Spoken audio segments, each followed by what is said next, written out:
श्री गणेशाय नमः। ॐ अस्य श्री रामरक्षा स्तोत्रमन्त्रस्य बुधकौशिक ऋषिः श्री सीता रामचन्द्रो देवता अनुष्टुप् छन्दः सीता शक्तिः श्रीमान् हनुमान् कीलकम् मम संरक्षणप्रीत्यर्थे श्रीरामचन्द्रप्रसादप्रीत्यर्थे रामरक्षास्तोत्रजपे विनियोगः। अथ ध्यानम्। ध्यायेत् आजानुबाहुन् धृतशरधनुषं बद्धपद्मासनस्थं पीतं वासोऽवसानन् नवकमलदलस्पर्धिनेत्रं प्रसन्नौ वामाङ्कारूढसीता मुखकमलमिलल्लोचनन्नीरदाभन् नानालङ्कारदीप्तन् दधतमुरुजटा मण्डलं रामचन्द्रम् इति ध्यानम्। चरितं रघुनाथस्य शतकोटिप्रविस्तरम् एकैकमक्षरं पुंसां महापातकनाशनम् ध्यात्वा नीलोत्पलश्यामं रामं राजीवलोचनं जानकीलक्ष्मणोपेतं जटामुकुटमण्डितं सासितूणधनुर्बाण पाणिन्नक्तं चरान्तकं स्वलीलया जगत्त्रातुम् आविर्भूतम् अजं विभुं रामरक्षां पठेत् प्राज्ञः पापघ्नीं सर्वकामदाम्। ॐ शिरो मे राघवः पातु फालं दशरथात्मजः कौसल्येयो दृशौ पातु विश्वामित्रप्रियश्रुती घ्राणं पातु मखत्राता मुखं सौमित्रिवत्सलः जिह्वां विद्यानिधिः पातु कण्ठं भरतवन्दितः स्कन्धौ दिव्यायुधः पातु भुजौ भग्नेशकार्मुकः करौ सीतापतिः पातु हृदयं जामदग्न्यजित्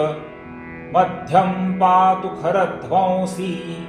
नाभीं जाम्बवदाश्रयः सुग्रीवेशः कटी पातु सख्थिनी हनुमत्प्रभुः ऊरूरभूत्तमः पातु रक्षः कुलविनाशकृत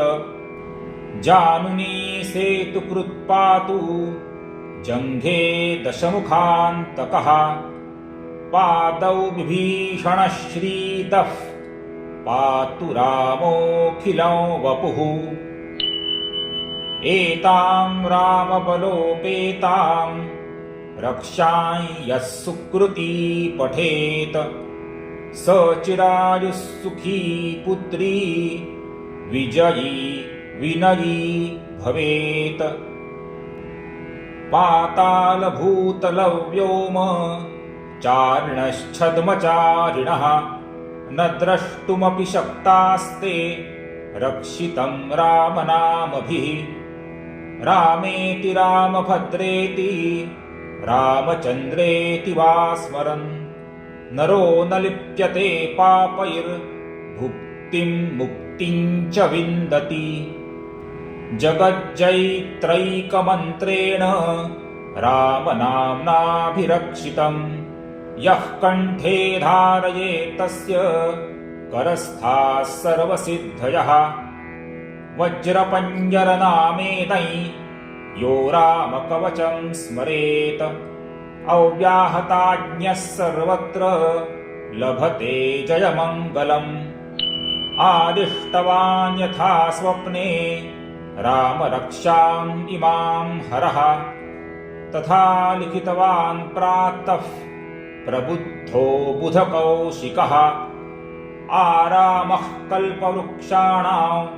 विरामः सकलापदाम् अभिरामस्त्रिलोकानां रामः श्रीमान् स नः प्रभुः तरुणौ रूपसम्पन्नौ सुकुमारौ महाबलौ पुण्डरीकविशालाक्षौ चीरकृष्णाजिनाम्बरौ फलमूलाशिनौ दान्तौ तापसौ ब्रह्मचारिणौ पुत्रौ दशरथश्चैतौ भ्रातरौ रामलक्ष्मणौ शरण्यौ सर्वसत्त्वानां श्रेष्ठौ सर्वधनुष्मतां रक्षः कुलनिहन्तारौ त्रायेतान्नो रघूत्तमौ आत्तसज्जधनुषा विषुस्पृशा वक्षयाशुगनिषङ्गसङ्गिनौ रक्षणाय मम रामलक्ष्मणौ अग्रतः पथि सदैव गच्छताम् सन्नद्धः कवची खड्गी चापबाणधरो युवा गच्छन्मनोरथोऽस्माकं रामः पातु स लक्ष्मणः रामो दाशरथिः शूरो लक्ष्मणानुचरो बली काकुत्स्थः पुरुषः पूर्णः कौसल्येयो रघूत्तमः वेदान्तवेद्यो यज्ञेशः पुराणपुरुषोत्तमः जानकीवल्लभः श्रीमान् अप्रमेयपराक्रमः इत्येतानि जपन्नित्यं मद्भक्तश्रद्धयान्वितः अश्वमेधाधिकं पुण्यं सम्प्राप्नोति न संशयः रामं दूर्वादलश्यामं पद्माक्षं पीतवाससं स्तुवन्ति नामभिर्दिव्यैर्न ते संसारिणो नराः रामल्लक्ष्मणपूर्वजं रघुवरं सीतापतिं सुन्दरं काकुत्स्थं करुणार्णवं गुणनिधिं विप्रप्रियं धार्मिकं राजेन्द्रं सत्यसन्धं दशरथतनयं श्यामलं शान्तमूर्तिं वन्दे लोकाभिरामं रघुकुलतिलकं राघवं रावणारिं रामाय रामभद्राय रामचन्द्राय वेधसे रघुनाथाय नाथाय सीतायाः पतये नमः श्रीराम राम रघुनन्दन राम राम श्रीराम राम भरताग्रज राम राम श्रीराम राम रणकर्कश राम राम श्रीराम राम शरणं भव राम राम श्रीरामचन्द्र चरणौ मनसा स्मरामि श्रीरामचन्द्र चरणौ वचसा गृह्णामि श्रीरामचन्द्र चरणौ शिरसा नमामि श्रीरामचन्द्र चरणौ शरणं प्रपद्ये माता रामो मत्पिता रामचन्द्रः स्वामी रामो मत्सखा रामचन्द्रः सर्वस्वं मे रामचन्द्रो दयालुर्नान्यं जाने नैव जाने न जाने दक्षिणे लक्ष्मणो यस्य वामे तु जनकात्मजा पुरतो मारुतिर्यस्य तं वन्दे रघुनन्दनम् लोकाभिरामं रणरङ्गधीरं राजीवनेत्रं रघुवंशनाथं कारुण्यरूपं करुणाकरन्तं श्रीरामचन्द्रं शरणं प्रपद्ये मनोजवं मारुततुल्यवेगं जितेन्द्रियं बुद्धिमतां वरिष्ठं वातात्मजं वानरयूथमुख्यं श्रीरामदूतं शरणं प्रपद्ये कूजन्तं राम रामेति मधुरं मधुराक्षरम् आरुह्य कविताशाखां वन्दे वाल्मीकिकोकिलम् आपदाम् अपहर्तारं दातारं सर्वसम्पदां लोकाभिरामं श्रीरामं भूयो भूयो नमाम्यहम् भर्जनं भवबीजानाम् अर्जनं सुखसम्पदां तर्जनं यमदूतानां